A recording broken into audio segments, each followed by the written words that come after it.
here with Jack Devine, former Director of Operations for the CIA and author of Good Hunting, who will be at Washington University on September 16th today to give the Stein Lecture on Ethics. Welcome, Mr. Devine. Pleasure to be here. So, Mr. Devine, since you are on campus to give the Stein Lecture on Ethics, we'd like to start off with a question about the ethical implications surrounding covert action. Did you and your colleagues often discuss these ethical implications while you were carrying out operations? And how, if all, did ethical considerations shape the way in which these operations were carried out? It's a fascinating question with a couple different pieces. One point that is really important to underscore, we've talked about this earlier. It's important people understand that the CIA doesn't set policy. The President of the United States, I know of no case in history where the President of the United States specifically didn't decide to use covert action. So CIA is the executing arm. There's this great view of the CIA as the rogue institution, and I just don't think a careful review of history will support that.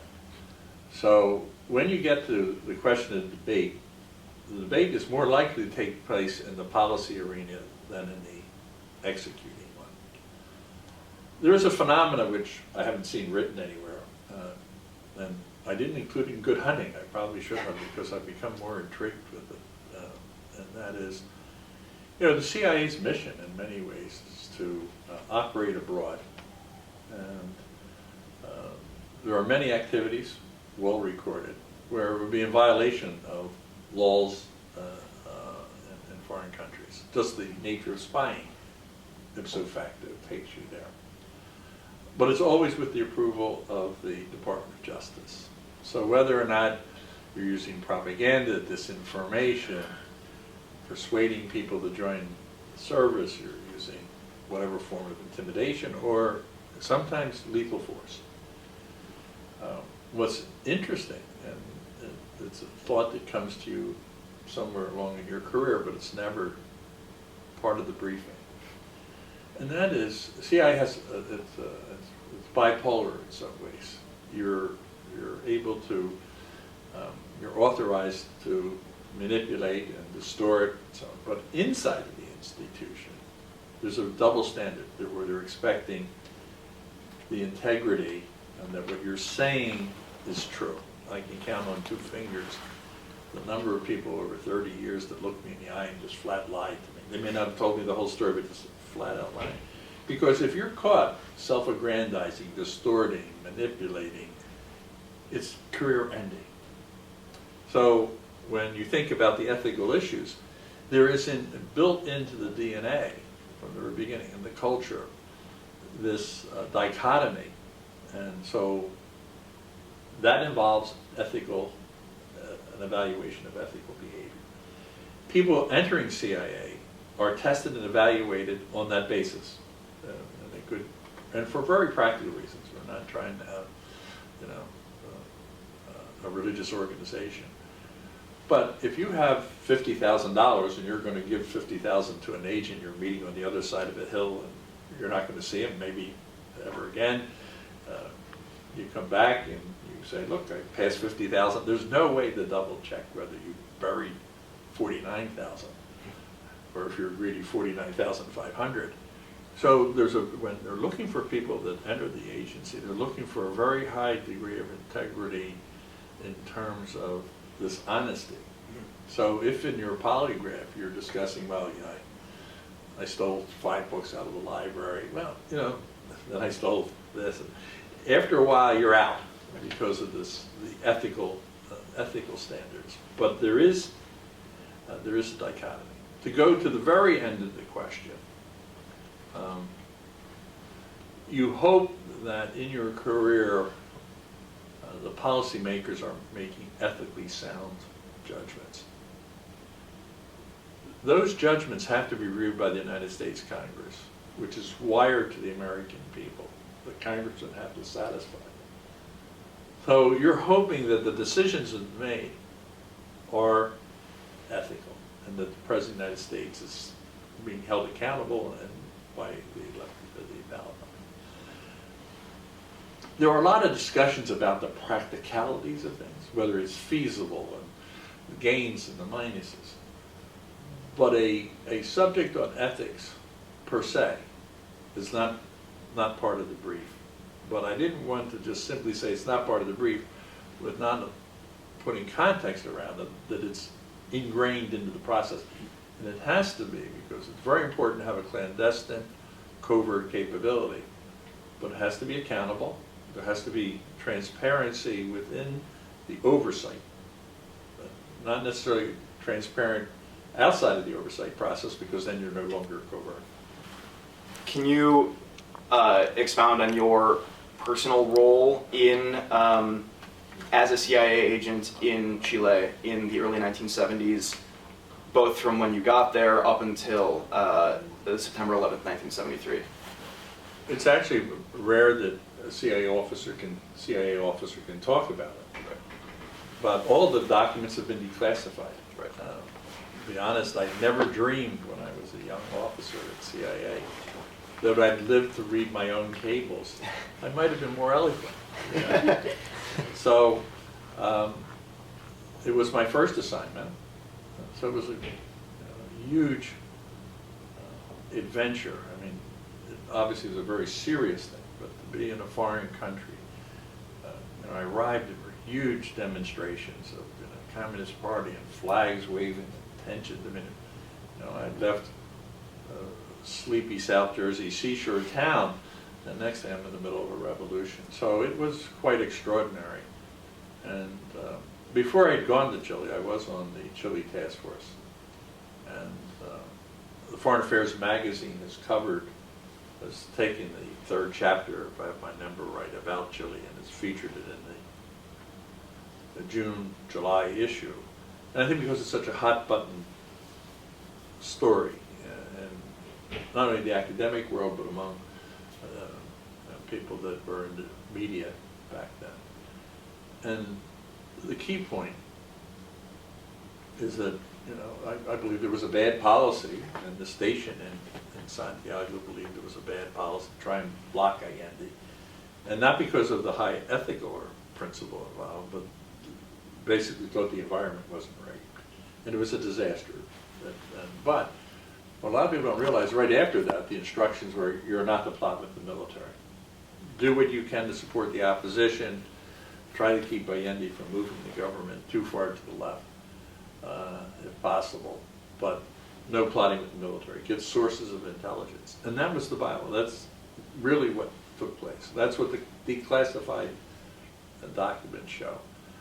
But that also meant at the same time that I was working with the political parties, funding newspapers, funding demonstrations, and collecting intelligence on what was going on inside of the government. The role of the Cubans, the role of the Communist Party were all part of my brief. And what's interesting in the CIA career, once you're in that first assignment, it's very accelerated.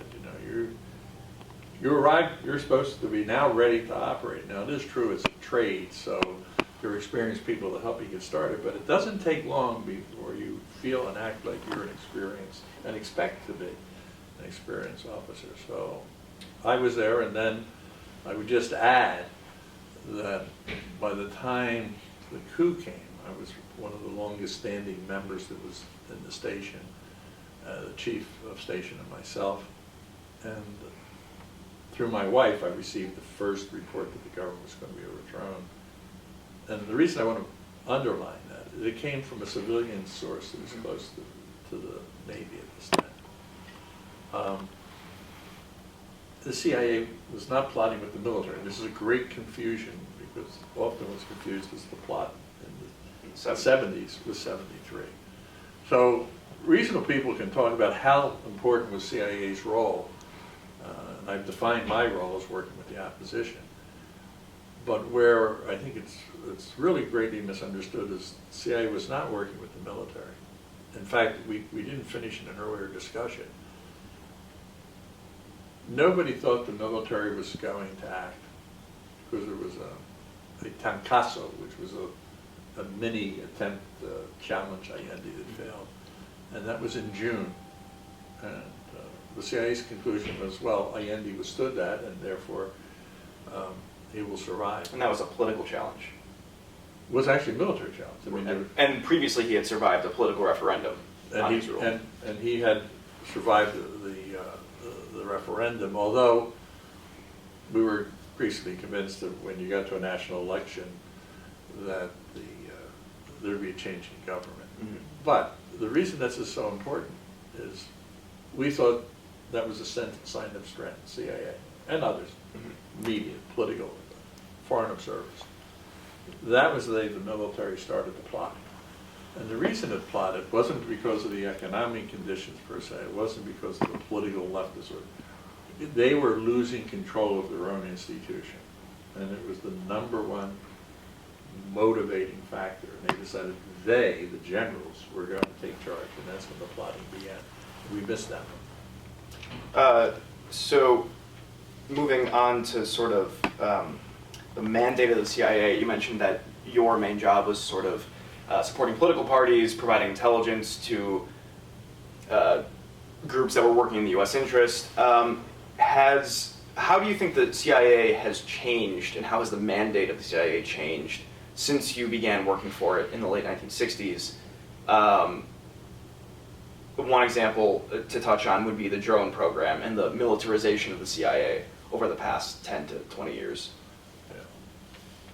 You know, I think the spying part of the business has been the same since Eve recruited Adam to bite into the apple. But the ingredients of human interaction, recruitment of sources, and running agents, the human part of the collection hasn't changed much. What has, because human beings are human beings, what has changed is technology, the ability to communicate, how to harness information from the internet, how to challenge other people's computer systems, if you will. What happened during my career time is we had a cleaner definition of the world, and that we had a Cold War. It was the Soviet Union and China against the United States, and it was containment and check and checkmate.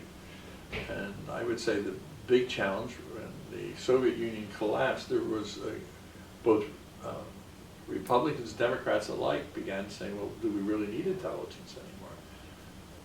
And when the drone was introduced, and when they put the Hellfire missiles on them, if you were in any terrorist camp, you had to have a shaky hand when you were holding a saucer of tea, because you didn't know whether you truly were going to be in the face of the earth by the time you finished the tea. So the drone, in my view, changed the game. The Economist magazine had a great cover a year or so ago, and the cover was nothing but drones. Yeah. And I know we're going to have pizzas delivered by drone and beer at campus and so on, but I do think it's the world we live in. What begs the question, and it comes back to oversight again, and that is, what are the rules of engagement? How do you use it? Under what conditions? What are the checks and balances? But I'm a vigorous advocate of it, just like I'm a vigorous advocate of covert action. But it doesn't mean it shouldn't be managed and that there's not clear oversight. I didn't answer your question on militarization. I would just quickly note on that. This is the longest run of war fighting that America's ever been into. My experience, every time you enter into a war situation, it is so all-consuming of resources. Policy, intelligence, military, it's just understand, that's what happens. Mm-hmm. And the longer it goes on, the more it impacts all the institutions around it. So it is true and rightfully necessary that CIA focused a lot of its attention on tactical military. So there has been a greater militarization of intelligence because we've been fighting so long, and it's tactical intelligence is required for the battlefield. My thought was that was going to be reset But I think that's a premature judgment. So you stated that you're against enhanced interrogation. Are there any situations in which you think that torture can be justified? I don't want to delve into sophistry here, but I think there's a difference between the application of policy, as in other words, do you have a policy that allows for waterboarding? Whether one wants to call it torture or not, I know where I stand on it. To have a policy, that you define that as this is part of our policy, I think my position is clear. I wouldn't engage in it. But someone will come up and always come up with a school bus that's crowded with 30 children and there's a bomb on it and you have the terrorists in your hands and the bomb has only 3 minutes left. And the answer to that would be, in that unique situation, and I would tell you I never saw that. I never had in my hands a piece of paper that showed me that we were going to have an event. We had it, and it had to get done in 30 seconds. Then I think there's a personal decision as opposed to a policy decision. So I would allow that there's a personal decision, but you must take that decision and then face your peers through the legal process. And if it is as I just described, I believe you get a pass. But I think it's a mistake to have a policy that says, well, if there's a bus and it's 13 kids, you can do it. If there's only 2, you can't. In other words, you go down a very, very slippery road. And I think it just as a matter of policy, it shouldn't exist. That I would allow that under certain circumstances, an individual decision could be made. So you said that they could face that they should be able to face the justice system. Does that mean that you would support charging members of the CIA, members of the Bush administration with crimes for? No. Well, we need to be very clear on that. Sure. All of those procedures were approved by the Department of Justice. Mm-hmm. So that's why there isn't any right. Trials and if there's accountability, then you have to go back to the policymakers that had set that policy. Once the policy's set, then what is the charge? What's the charge you can bring? I don't think there's any basis.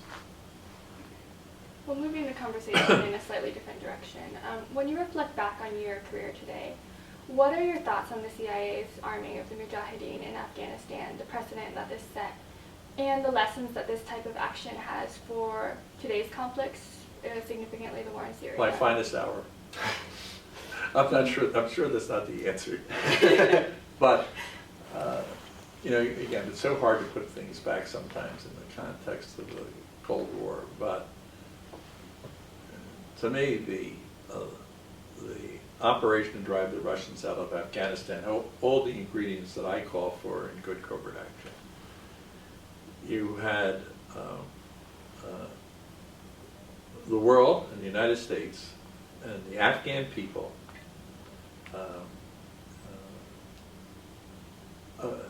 very disturbed about the Russian encroachment into Afghanistan. So you had a universal view that this was against our national interest in Afghanistan. You had bipartisan support. You had a Republican president and the Speaker of the House, Democrat, agreeing that the CIA would be funded robustly. That's the other thing. If you're going to do it, you need to throw the big bucks at it. I've seen people dabble in covert action. It's always a mistake. You're either serious enough and you're going to do it. You had to have an ally because you really couldn't have operated in Afghanistan without Pakistan support. And you have to have a group that really share a common interest. And I want to be very clear because I was looking at some of the conditions for support to the Syrian rebels. And it really shouldn't be that they share the same democratic views that we have and that the Constitution, and it should be that there's a national interest. They wanted to fight get the Russians out of there, and so did we. So you had the mission, you had the people, your chance of success was reasonably good.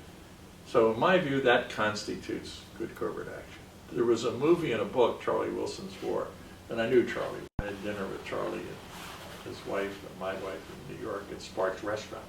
Charlie liked that because that's where Paul Castellano, the head of the mafia, was gunned down. It appealed to his sense of romance. So when I walked in, he sat down and he said, "Jack, I know you didn't like the book.